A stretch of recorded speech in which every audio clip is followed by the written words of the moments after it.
আসসালামু আলাইকুম রহমতুল্লাহি ওবরকাতুহু। সম্মানিত দর্শক, ইরান এবং আমেরিকার যে যুদ্ধ, সেই যুদ্ধ ক্রমশ ভয়াবহ আকার ধারণ করছে। যুদ্ধ শুরুটা যেভাবে হয়েছিল, তাতে করে সারা দুনিয়ার মানুষ ভেবেছিল যে হয়তো ২৪ ঘন্টার মধ্যে যুদ্ধ খেলা শেষ হয়ে যাবে। ইরানের সর্বোচ্চ ধর্মীয় নেতা সপরিবারে নিহত হয়েছেন, তার সঙ্গে প্রায় ৪০ জন ঊর্ধ্বতন শীর্ষ জেনারেল, যারা কিনা এই যুদ্ধ পরিচালনার জন্য কে পার্সন হিসেবে পশ্চিমা দুনিয়ার নিকট তারা পরিচিত ছিলেন। তো এরকম একটি বৈঠক, গুরুত্বপূর্ণ একটা বৈঠক যখন তারা সর্বোচ্চ ধর্মীয় নেতার সঙ্গে তার অফিসে করছিলেন, ঠিক সেই সময়টাতে দূরপাল্লার ক্ষেপণাস্ত্র দিয়ে নিখুঁতভাবে টার্গেটে আঘাত হানে ইসরায়েল, এবং সেই আঘাতে সবাই ঘটনাস্থলে নিহত হন। শুধুমাত্র ইমাম খামেনির স্ত্রী, তিনি গুরুতর আহত হন এবং আহত হওয়ার পর কয়েকদিন পর তিনিও মারা যান। তো এখন সেই অবস্থাতে মিস্টার ডোনাল্ড ট্রাম্প এবং নেতানিয়াহু, তাদের যে দাম্ভিকতা, এবং ওই সময়টিতে তারা বারবার যে কথা বলার চেষ্টা করেছিল যে ইরানি জনগণ, আপনারা রাস্তায় নেমে আসুন, আমরা আপনাদেরকে সাহায্য করছি এবং আপনাদেরকে ক্ষমতা ফিরিয়ে দেওয়ার জন্য আমরা চেষ্টা করছি। এরপর আরও অনেক কিছু, এবং তাদের যে বডি ল্যাঙ্গুয়েজ, তারা নিজেরা তো বলেছে, তার সঙ্গে সঙ্গে আবার নিজেরাই নিজেদের যে ভাষণ, সেটা এআই দিয়ে তৈরি করে এটাকে আরও সার্কাস্টিক করে সারা বিশ্ববাসীর কাছে প্রচার করেছে।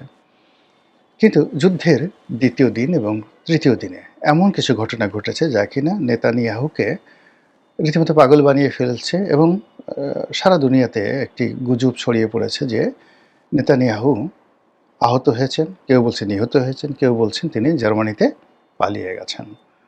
কিন্তু ৩ দিন পরে এখন নেতানিয়াহুর কোনো স্পষ্ট বক্তব্য আমরা দেখতে পাচ্ছি না। যে সকল ভিডিও ফুটেজ আমরা ইসরায়েলের দেখতে পাচ্ছি, তাতে স্পষ্ট বোঝা যাচ্ছে যে ইসরায়েলের আকাশ প্রতিরক্ষা ব্যবস্থা, যেটা তারা আয়রন ডোম দিয়ে তৈরি করে করেছিল, সেই আকাশ প্রতিরক্ষা ব্যবস্থা সম্পূর্ণ ভেঙে পড়েছে। এখন ইরানের যে ব্যালিস্টিক মিসাইলগুলো অনায়াসে কেবলমাত্র ইসরায়েলের আকাশ নয়, ইসরায়েল এবং ইরানের মধ্যবর্তী যে সকল দেশ রয়েছে, সে সকল দেশেও কিন্তু আমেরিকা এবং ইসরায়েল যৌথভাবে তারা আকাশ প্রতিরক্ষা ব্যবস্থা গড়ে তুলেছিল। যেমন সংযুক্ত আরব আমিরাত, কাতার, জর্ডান, সিরিয়া। তো এই সকল দেশে তারা যে আকাশ প্রতিরক্ষা ব্যবস্থা গড়ে তুলেছিল নিজেদের দেশকে নিরাপদ রাখার জন্য, সেই ব্যবস্থাও তছনছ করে দিয়েছে ইরান।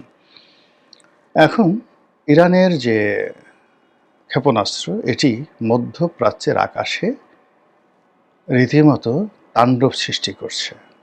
অবাধ এবং স্বাধীনভাবে তারা ঘুরে বেড়াচ্ছে, এবং অদ্ভুত অদ্ভুত নামে তাদের ড্রোন, তাদের ক্ষেপণাস্ত্র এবং তাদের ক্ষেপণাস্ত্রের মধ্যে বিভিন্ন ক্যাটাগরি, সেগুলো তারা ব্যবহার করে যাচ্ছে। এবং আজকের দিন পর্যন্ত, আমি এই ভিডিওটি করছি যুদ্ধের চতুর্থ দিনে, যুদ্ধের চতুর্থ দিনের খবর হলো যে তারা এখনও পর্যন্ত তাদের মাঝারি রেঞ্জের এবং নিম্নমানের যে মারণাস্ত্রগুলো বা আগ্নেয়াস্ত্রগুলো অথবা যে ক্ষেপণাস্ত্রগুলো তারা ব্যবহার করছে, কিন্তু তারা বলছে যে তাদের হাতে আরও সুপারসনিক, আরও আলট্রা মডার্ন ক্ষেপণাস্ত্র আছে, এবং সেইগুলো তারা প্রয়োগ করবে, এমনভাবে প্রয়োগ করবে যাতে করে ভিখারির মতো ইসরায়েল এবং আমেরিকা ভিখারির মতো তারা ইরানের কাছে যুদ্ধবিরতির জন্য করজোড়ে হাত জোড় করে তারা প্রার্থনা জানাবে।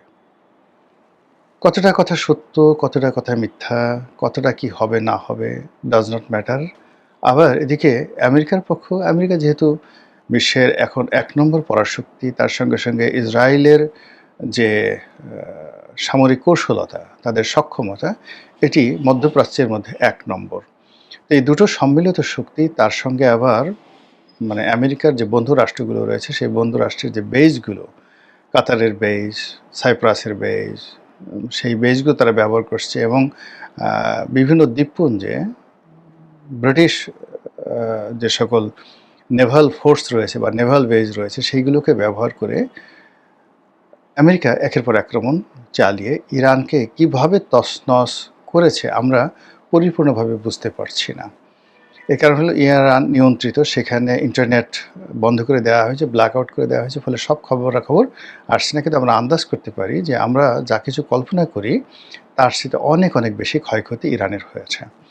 তো এই অবস্থাতে যুদ্ধের পরিণতি কী? ইরান কি আত্মসমর্পণ করবে? ইরান কি আমেরিকা ইরাকের মতো দখল করবে?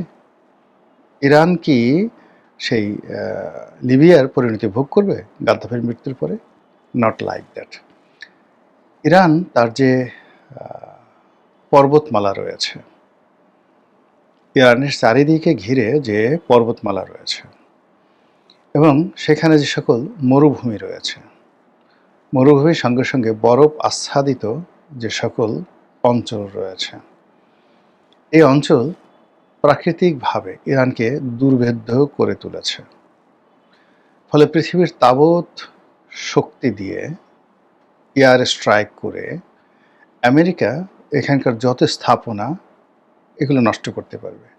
এমনকি পারমাণবিক বোমা নিক্ষেপ করে এখানের বহু মানুষকে তারা মেরে ফেলতে পারবে, সভ্যতার চাকা মানে উল্টো দিকে ঘুরিয়ে দিতে পারবে। কিন্তু স্থল অভিযান করে, মানে এখানে স্থল অভিযান করতে হলে অ্যাটলিস্ট 10 লাখ সৈন্যের উপস্থিতি লাগবে। কিন্তু এই 10 লাখ সৈন্য নিয়ে তারা সেই ইরান দখল করবে, তাদের পাপেট সরকার বসাবে বা নিজেরা সেখানে কর্তৃত্ব প্রতিষ্ঠা করবে, এটা শুয়ের পেছন দিয়ে উট ঢোকার মতো ঘটনা। এর কারণ হলো এই জাতিটির 2500 বছরের সুনির্দিষ্ট ইতিহাস আছে। এই 2500 বছর ধরে তারা পৃথিবী শাসন করছে। আর তারও আগে তাদের ইতিহাসে রয়েছে আরও 2500 বছর, মোট 5000 বছরের লিখিত ইতিহাস আছে। যে ইতিহাসে ইরান প্রথমে একটি স্বাধীন সার্বভৌম রাষ্ট্র ছিল 2500 বছর, আর পরবর্তীতে তারা আরও 2500 বছর ধরে, ধরুন সম্রাট সেই যে সাইরাস দ্য গ্রেট, তার জমানা থেকে আজ অবধি বলতে গেলে কখনো পৃথিবী শাসন করেছে, কখনো মধ্যপ্রাচ্য শাসন করেছে, কখনো সারা পৃথিবীকে ভয় দেখেছে। এভাবেই গত 2500 বছর ধরে তাদের রাজনীতি, তাদের যে হিউম্যান বডি, মাইন্ড সব কিছু ওইভাবেই গঠিত হয়েছে।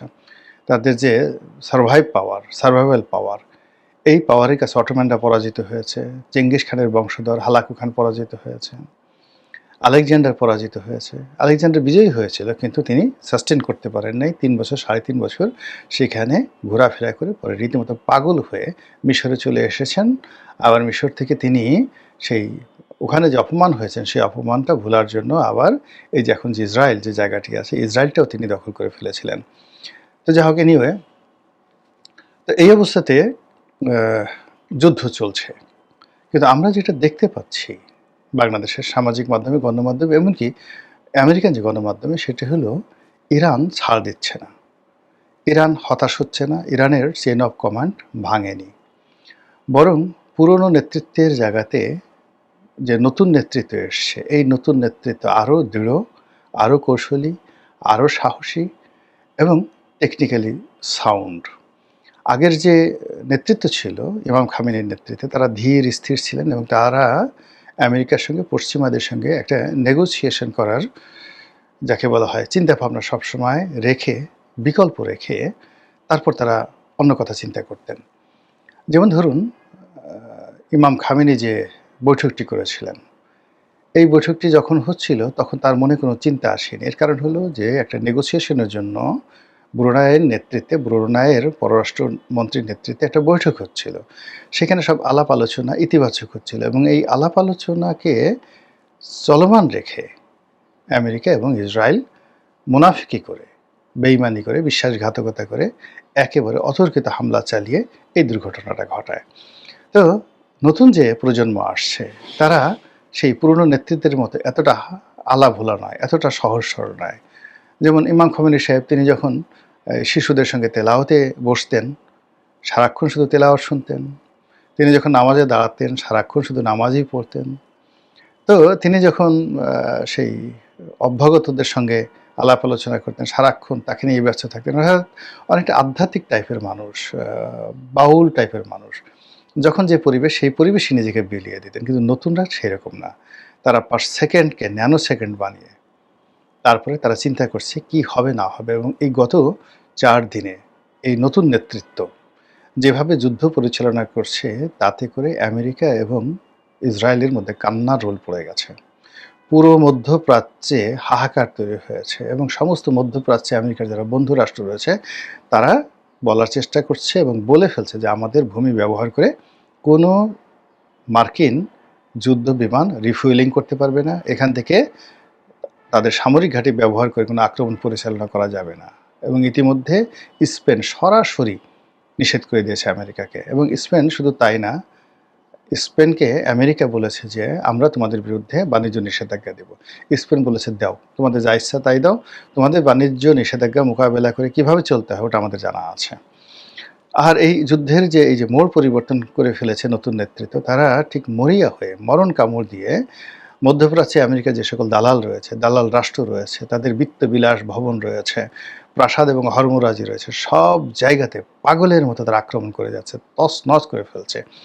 এবং এভাবে যদি চলতে থাকে, আগামী 1 সপ্তাহ যদি এইভাবে চলতে থাকে, দুবাই থাকবে না, শারজা থাকবে না, আবুধাবি থাকবে না, রিয়াদের দাপট থাকবে না।